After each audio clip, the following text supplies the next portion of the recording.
Welcome back to the Crochet Crowd. So it's my friends over at yarnspirations.com. Today I'm going to show you how to jump yarn when it comes to having a yarn ball that either has a knot already in it, maybe there's an imperfection that you have to cut out, or maybe that the yarn ball has run out completely and you want to change to the new one.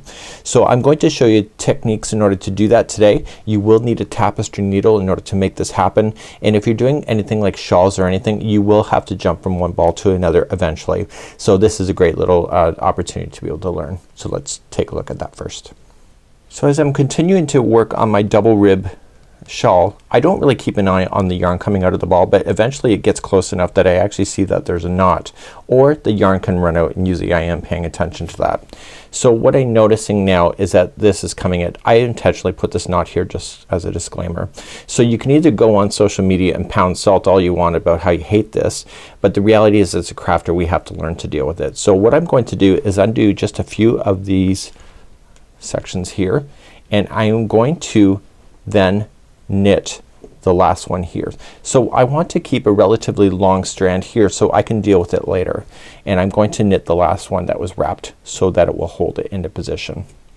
Now I'm lazy, so what I'm going to do is that I'm going to pull that knot tight and continue it to pull it through my feeder so I don't have to reload my feeder, and I'm going to cut the knot after it's been put through the feeder, and I'm gonna cut the knot right out, and I'm going to leave this strand off to the side.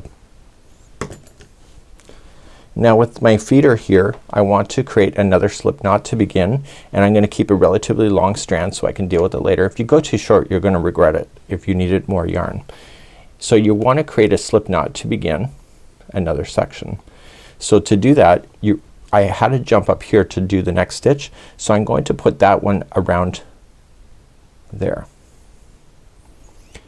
Now before I begin, what I want to do is take these two stragglers at this time, and I'm going to put it down through the loom so it's out of my face.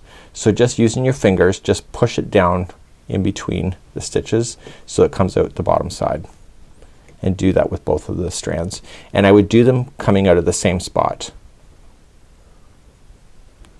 like that.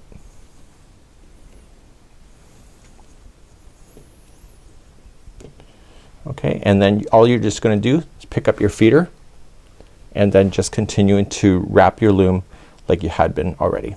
So it's been dealt with, but now we're going to have to deal with that strand. So I'm not gonna fasten in the strand right away. I want to continue to knit until I have enough of the section that I can actually access it, and if I pull this back there's one right there.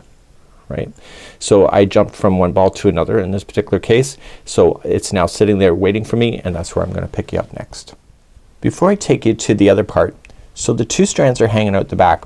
Just keep in mind that because the way that we did it, that there is no joining between these two pegs when we went to do it, because the strands are going down.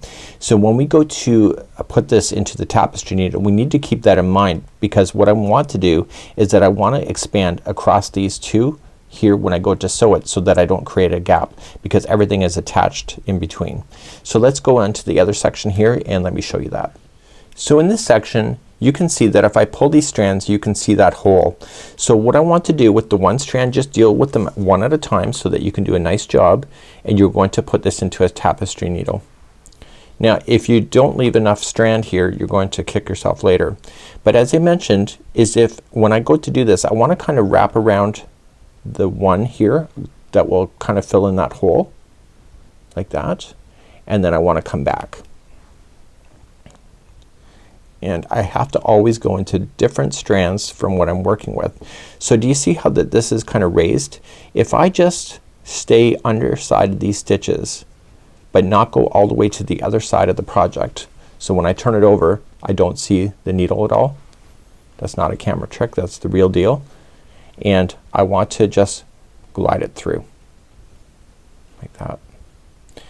So the trick is to go back and forth inside this stitch work through a different path about 3 times. And I want to stay within the same color. So if you are jumping around the colors you're only gonna want to stay within the same colors so that it's really well hidden.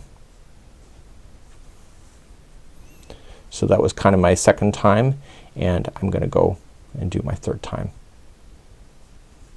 So this particular section here was the yarn finishing from one ball to another, and I just started the next ball of the same color, and then you can safely trim. So the other one that you have left, you can see a smaller little hole there still. So what I want to do is finish that off, and I want to come on the underside of this, kind of pull on it like that, and I want to kind of take it through the same kind of spacing that I had already. And again, back and forth a total of 3 times in a row. So I've seen in knitting, like in regular knitting, where they say that you put 2 loops on there, but you will have a bulge if you do that. So this way you can at least get rid of the tails on the inside of the project itself completely, instead of having a stitch that is bulging because there's actually too much yarn on the same peg. And then you can get rid of that as well. So therefore you can see it's gonna be good. And then the other side, so I have another tail here. This one here, there was actually not in the ball that I took out. So you know, it does happen, and it's a great way to do it, but you can see once you get moving on this thing and you start stretching it around, you probably barely notice that you even had to do that.